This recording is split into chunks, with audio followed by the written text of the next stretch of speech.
بسم اللہ الرحمن الرحیم۔ یہ ویڈیو ہماری پچھلی ویڈیو کا دوسرا حصہ ہے جس میں حضرت محمد مصطفیٰ صلی اللہ علیہ وآلہ وسلم کی زندگی کے بارے میں بتایا گیا ہے، اس لیے ویڈیو کو آخر تک ضرور دیکھیے گا۔ مورخین کے مطابق جناب عبد المطلب کے لیے کعبے کی دیوار کے پاس جس پر قریش کے بزرگ بیٹھتے تھے، جناب عبد المطلب اپنے عظیم پوتے کو اپنے ساتھ لے جاتے۔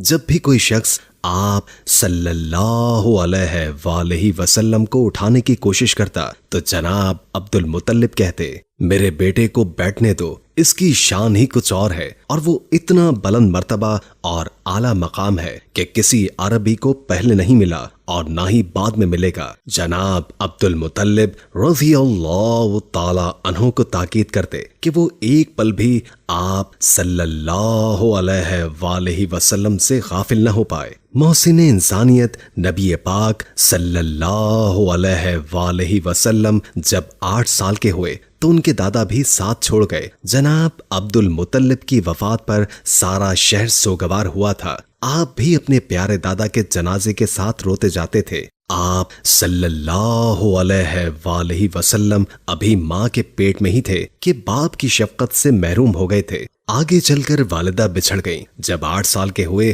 تو دادا کی شفقت سے محروم ہو گئے۔ اللہ تبارک و تعالی نے اپنے محبوب کی کیفیت کو قرآن کریم میں یوں بیان فرمایا ہے کہ کیا اس نے آپ کو یتیم نہیں پایا، پھر اس نے آپ کو معزز قرار نہ دیا۔ ام ایمن رضی اللہ تعالی عنہما نے نبی کریم صلی اللہ علیہ وآلہ وسلم کو بچپن میں کھلایا اور پلایا اور خدمت کا حق ادا کیا۔ وہ ہمیشہ نبی پاک صلی اللہ علیہ وآلہ وسلم سے بڑی شفقت سے پیش آتی۔ حضرت ام ایمن رضی اللہ تعالی عنہما کافی عرصے آپ صلی اللہ علیہ وآلہ وسلم کی خدمت کرتی رہیں۔ آپ علیہ السلام ام ایمن رضی اللہ تعالی عنہما کی بڑی عزت کرتے اور میری ماں کہہ کر یاد فرماتے ہیں۔ حضرت خدیجہ رضی اللہ تعالی عنہما کے ساتھ نکاح کے بعد آپ نے ام ایمن کو آزاد کر دیا۔ حضرت ابو ہریرہ رضی اللہ تعالی عنہ کی روایت کے مطابق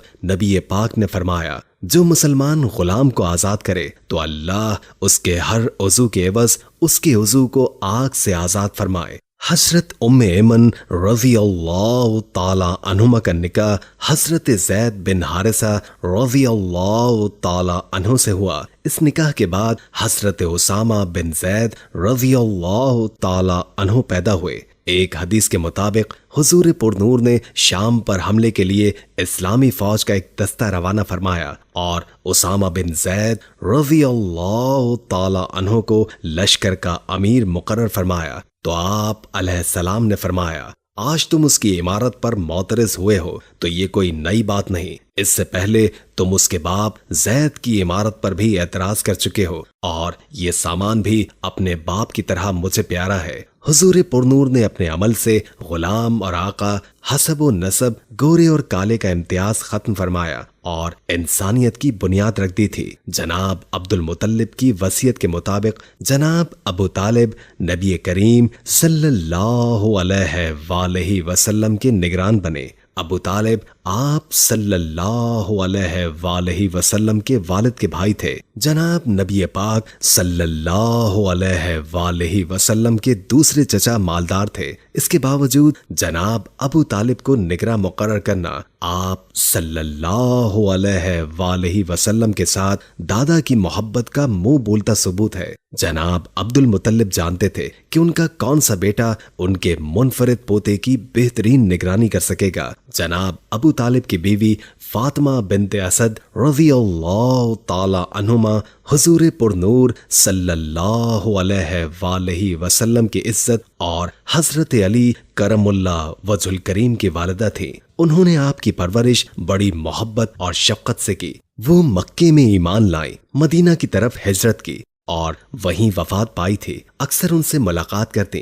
جناب ابو طالب آپ صلی اللہ علیہ وآلہ وسلم کی بڑی توجہ سے دیکھ بھال فرماتے رہے اور تب تک دسترخوان نہیں بچھاتے تھے جب تک آپ صلی اللہ علیہ وآلہ وسلم کھانے میں شریک نہ ہوتے۔ تو سب خوب سیر ہو کر کھاتے۔ اللہ تبارک و تعالی ان کے درجات کو بلند فرمائے۔ ایک حدیث کے مطابق حضور پر نور صلی اللہ علیہ وآلہ وسلم نے اپنی انگشت شہادت اور بیچ کی انگلی کو ملا کر فرمایا کہ میں اور یتیم کی کفالت کرنے والا دونوں جنت میں اس طرح داخل ہوں گے۔ جناب ابو ہریرہ رضی اللہ تعالی عنہ سے روایت ہے کہ حضور پر نور صلی اللہ علیہ وآلہ وسلم نے فرمایا، مجھے معلوم ہے سب سے بہتر وہ ہے جس میں کوئی یتیم ہو اور وہ اس کے ساتھ اچھا سلوک کیا جاتا ہو، اور بدترین مسلمان گھر وہ ہے جہاں کوئی یتیم ہو اور اس کے ساتھ برا برتاؤ کیا جاتا ہو۔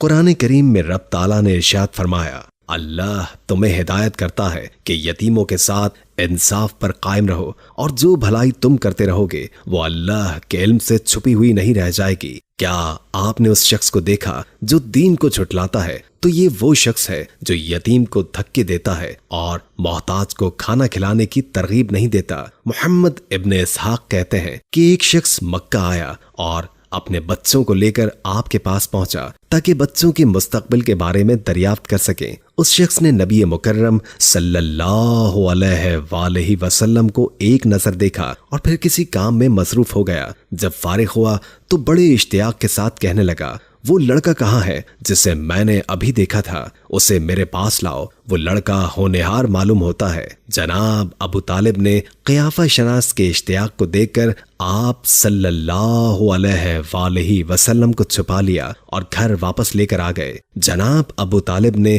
تجارت کی غرض سے شام کے سفر کا ارادہ کیا تو آپ صلی اللہ علیہ وآلہ وسلم نے اپنے چچا سے کہا، اگر آپ مجھے کسی کے حوالے کر کے سفر پر جا رہے ہیں، میرے ابا جان میری دیکھ بھال کے لیے اس دنیا میں نہیں رہے اور نہ ہی میری والدہ اس دنیا میں زندہ ہے۔ جناب ابو طالب نے اپنے بھتیجے کے اصرار پر انہیں اپنے ساتھ قافلے میں شامل کر لیا۔ جب یہ قافلہ شام کی سرحد پر پہنچا تو بحیرہ نامی یہ راہ نے اس مقابلے کے شرکا کو دیکھ کر انہیں کھانے کی دعوت دی۔ حالانکہ پہلے کابل یہاں سے گزرتے تھے، مگر النصرانیہ کے ماہر بحیرہ نے کبھی دعوت کا اہتمام نہیں کیا تھا۔ بحیرہ نے دیکھا کہ اس قافلے میں ایک ایسا شخص شامل ہے جس پر بادل سایہ کرتا ہے، اور جب آپ صلی اللہ علیہ وآلہ وسلم جگہ کی قلت کی وجہ سے درخت سے ذرا ہٹ کر تشریف فرما ہوئے تو درخت کی ٹہنی جھک کر سایہ کرنے لگی۔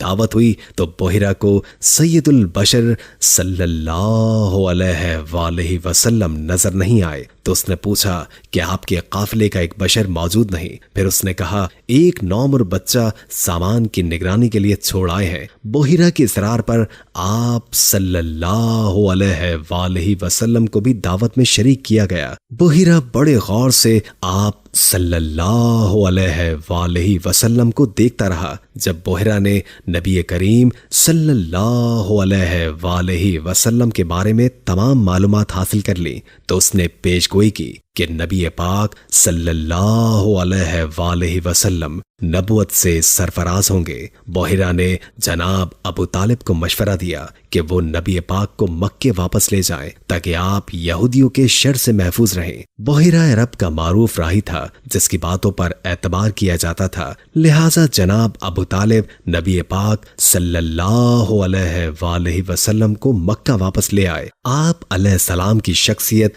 جناب ابو طالب کے گھر آنے کے لیے بڑی بابرکت ثابت ہوئی۔ اگرچہ ان کی معاشی حالت کمزور تھی، اس کے باوجود گھر کا نظام و نثر عزت و آبرو کے ساتھ چلتا رہا۔ نبی پاک نے ان کا زمانہ بھی بڑی آبرو مندی کے ساتھ گزارا اور اپنے چچا سے کبھی کوئی فرمائش نہیں کی تھی۔ نبی پاک صلی اللہ علیہ وآلہ وسلم بھیڑوں کا دودھ پی کر گزارا کرتے تھے۔ صبح اٹھتے تو چہرے پر تازگی اور رونق ہوتی، صاف اور نکھری رنگت ہوتی۔ اللہ تبارک و تعالی نے نبی پاک صلی اللہ علیہ وآلہ وسلم کو نبوت و رسالت سے نوازا تھا، لہٰذا آپ کی پرورش خاص انداز میں ہوئی۔ اللہ تعالی نے ہر قدم پر اپنے حبیب صلی اللہ علیہ وآلہ وسلم کی حفاظت اور رہنمائی فرمائی۔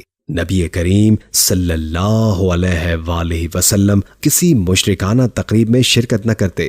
آپ علیہ السلام کا بچپن، لڑکپن اور جوانی پاک باز اور راست بازی میں گزری اور اپنے قبیلے میں صادق اور امین کی حیثیت سے جانے اور پہچانے گئے۔ آپ علیہ السلام غیر مہذب اور آوارہ عورتوں سے بہت دور تھے، نہ تو کبھی میلے میں شرکت کی اور نہ ہی کسی فضول رسومات میں شرکت کی، تو اللہ تبارک و تعالی نے اس ارادے سے انہیں باز رکھا۔ سیرت نگار السہیلی رحمت اللہ تعالی علیہ نے بخاری سے روایت کی ہے، نبی پاک نے ایک شادی میں شرکت کا ارادہ کیا اور اپنی بکریاں ایک ساتھی کے حوالے کر کے شہر آ گئے۔ شادی کی تقریب ابھی شروع نہ ہوئی تھی کہ گرمی کی وجہ سے دیوار کے سائے میں بیٹھ گئے۔ تھوڑی ہی دیر گزری تھی کہ آپ صلی اللہ علیہ وآلہ وسلم پر غنودگی طاری ہو گئی۔ جب بیدار ہوئے تو شادی کا جلوس، گانا بجانا اور دوسری رسومات ختم ہو چکی تھی۔ ایک بار بزرگوں نے بے حد اصرار کیا تو آپ صلی اللہ علیہ وآلہ وسلم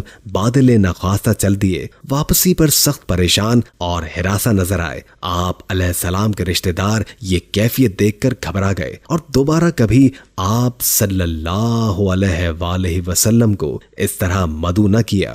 نبی کریم صلی اللہ علیہ وآلہ وسلم نے کچھ عرصے جناب ابو طالب کے کپڑوں کی دکان پر بھی کام کیا۔ امید ہے کہ آج کی ویڈیو آپ کو اچھی لگی ہوگی۔ اگر ویڈیو اچھی لگی